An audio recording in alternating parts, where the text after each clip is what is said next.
Ô Sérgio, você é ateu. Sou ateu. Você não acredita em Deus. O ateu, ele não precisa ter fé. Da onde que vem o meu ateísmo? Vamos lá. Como a gente estuda muito, lê muito sobre física, estuda muito sobre astronomia, astrofísica, cosmologia e tudo mais, não encaixa, pra mim, nas coisas que a gente estuda, ter, por exemplo, um ser que criou o universo, que criou a Terra, que criou o ser humano e tal. Pra mim, primeiro, eu acho que a vida aqui na Terra, do jeito que ela é uma obra do acaso. É um acaso da gente estar aqui, entendeu? E as coisas foram evoluindo, com o passar de 4 na Terra, né? Mais quase 5 bilhões de anos se passaram, para as coisas evoluírem e chegarem no ponto que tá hoje. Então, pra mim, não precisa ter uma força, não precisa ter um ser, não precisa ter um Deus, não precisa ter nada. As coisas é uma coisa natural, da evolução natural das coisas que levou a isso. Então, assim, não é que eu tenho uma crença de que Deus não existe.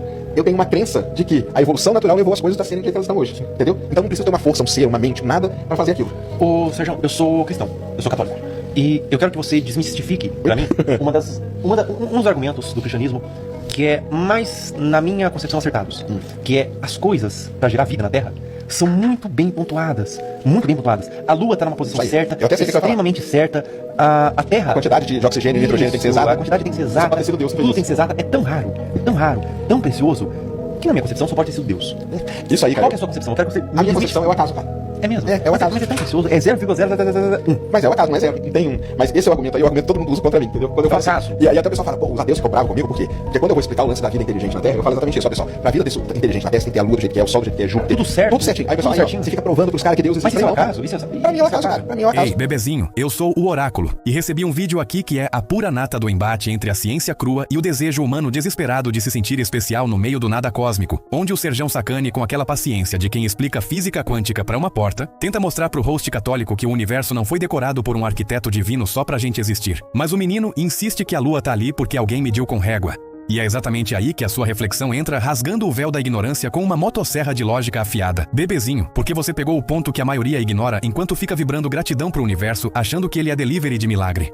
Vamos desenhar esse cenário ridículo que o host propõe, bebezinho, porque é a falácia mais velha do livro dos que têm medo do escuro. Essa ideia de que tudo é muito bem pontuado, que a Lua tá na distância exata, que o oxigênio tá na medida certa, como se o universo fosse um hotel 5 estrelas preparado pro hóspede VIP chamado ser humano. Mas a verdade, bebezinho, é que isso é o mesmo que uma poça d'água num buraco no chão acordar de manhã e dizer, nossa, que milagre, esse buraco tem exatamente o formato do meu corpo. Cada curvinha se encaixa em mim. Certamente esse buraco foi desenhado por uma inteligência superior só pra eu caber aqui dentro. Quando na verdade, bebezinho, foi a água que se moldou ao buraco. E nós somos essa água teimosa que acha que o buraco foi feito sob medida, quando na verdade nós somos apenas o resultado biológico que sobrou e se adaptou a esse buraco específico que chamamos de Terra, depois de bilhões de anos de tentativa e erro, explosões, extinções e caos absoluto.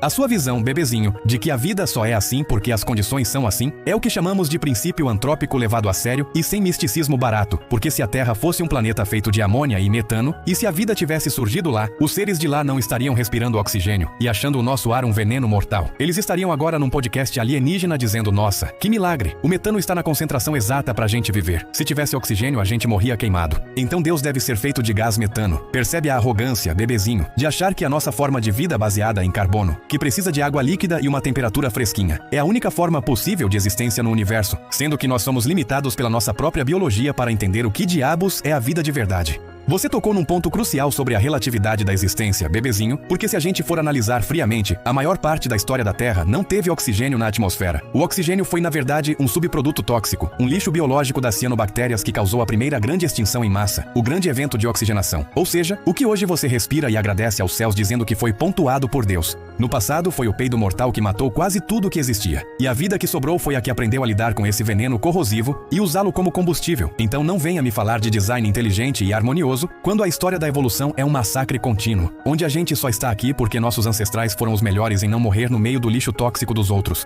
E essa ideia de que a vida precisa ser carne, osso e sangue vermelho, bebezinho, é de um provincianismo galáctico que me dá sono, porque como você bem disse, se somos elétrons e energia, a vida poderia se manifestar em nuvens de plasma, em redes de silício, em cristais que vibram em frequências que a gente nem ouve, ou até mesmo no próprio planeta como um organismo único. A hipótese de Gaia que você citou sem citar, onde a Terra é o bicho vivo e nós somos apenas as pulgas, ou talvez, numa visão mais cínica que eu adoro, nós somos o câncer, as células que se multiplicaram demais e estão começando a matar o hospedeiro, mas o hospedeiro, bebezinho, a Terra, ela não tá nem aí pra gente. Ela já sacudiu os dinossauros das costas como quem espana poeira, e vai fazer o mesmo com a gente se continuarmos achando que somos os donos do parquinho. A parte mais brilhante do seu raciocínio, bebezinho, é quando você joga a gente no lixo da história futura, dizendo que somos os dinossauros da nossa era, e isso é de uma lucidez que dói nos ouvidos de quem acha que somos a imagem e semelhança do Criador. Porque a evolução não parou no Homo sapiens só porque inventamos o iPhone e a ansiedade. Nós somos apenas um elo de transição. Uma ponte biológica suja e imperfeita entre o animal bruto e algo que talvez nem precise mais de corpo físico para existir. Essa ideia de cérebros congelados e corpos impressos em 3D não é ficção científica, é a direção lógica de uma espécie que está tentando desesperadamente hackear a própria mortalidade, porque percebeu que a biologia natural é falha, frágil e cheia de erros de programação que a gente chama de doenças e velhice. Os gurus de internet adoram falar de vibração e frequência para atrair riqueza, bebezinho, mas eles esquecem que a frequência real do universo é a entropia, é a tendência de tudo virar bagunça e poeira. E a vida é essa teimosia absurda de criar ordem no meio do caos, não porque o universo conspirou a favor, mas porque o acaso permitiu uma brecha estatística minúscula onde moléculas começaram a se replicar. E se a Lua estivesse 1 centímetro mais para lá ou mais para cá, a vida não acabaria. Ela seria apenas diferente. Talvez fôssemos bolhas flutuantes em Júpiter debatendo filosofia, ou pedras sencientes em Marte que demoram 1000 anos para ter um pensamento. Mas a arrogância humana precisa acreditar que tudo isso, bilhões de galáxias, trilhões de estrelas, foi feito só para montar o cenário da nossa pequena novela mexicana aqui na Terra. Quebra a crença. O universo não é um berço feito para te ninar, bebezinho. O universo é um moedor de carne indiferente. E as condições perfeitas que o host católico tanto admira são, na verdade, uma faixa estreita e temporária de equilíbrio instável que pode desaparecer amanhã com uma simples erupção solar ou um asteroide mal-humorado. E aí toda essa teologia do design inteligente vai para o espaço junto com a nossa atmosfera. Porque a natureza não tem moral, não tem plano e não tem piedade. Ela tem apenas consequências. E a vida inteligente é aquela que entende as regras do jogo e joga com as cartas que tem, em vez de ficar rezando para que o croupier tenha piedade. Você falou sobre a água e a vida marinha, bebezinho. E isso é o exemplo perfeito de como somos limitados pela nossa perspectiva. Nós olhamos para o mar e procuramos peixes, mas talvez a água em si tenha uma consciência coletiva que a gente não consegue acessar porque estamos presos na nossa individualidade egóica. Nós definimos inteligência como a capacidade de fazer ferramentas e destruir o ambiente. Mas talvez a verdadeira inteligência seja a das árvores, que você citou, que estão aí paradas, sem precisar caçar, sem precisar pagar boleto, conectadas umas às outras pelas raízes numa internet de fungos, sobrevivendo há milhões de anos enquanto a gente se mata por causa de pedaços de papel coloridos e deuses invisíveis. Então quem é o ser evoluído aqui? Bebezinho, o macaco pelado que precisa de antidepressivo ou a sequoia que vive 3000 anos em paz absoluta?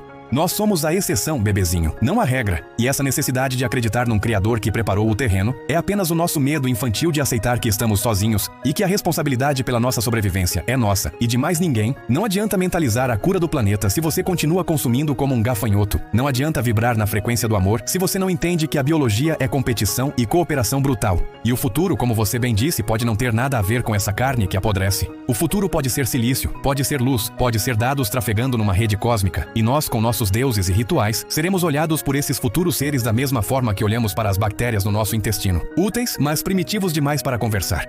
Portanto, bebezinho, o acaso não é um acidente triste, o acaso é a liberdade suprema, porque se tudo fosse desenhado, nós seríamos robôs cumprindo um script divino sem graça. Mas como é o acaso que manda, nós temos a chance de criar o nosso próprio significado, de moldar a nossa própria evolução, de decidir se vamos continuar sendo os dinossauros esperando o meteoro, ou se vamos nos tornar os engenheiros da nossa própria realidade, imprimindo corpos, expandindo a mente e deixando de ser reféns dessas condições perfeitas para criar condições novas onde quer que a gente vá, porque a vida não pede licença, ela arromba a porta, e se você não estiver pronto para evoluir, bebezinho, você vira fóssil, simples assim. Agora curte esse vídeo se você prefere ser um engenheiro do futuro do que um fóssil do passado, espalha pros amigos que ainda acham que o universo gira em torno do umbigo deles, e comenta aqui embaixo algo que você gostaria que o oráculo respondesse com carinho. Vamos nessa, bebezinho!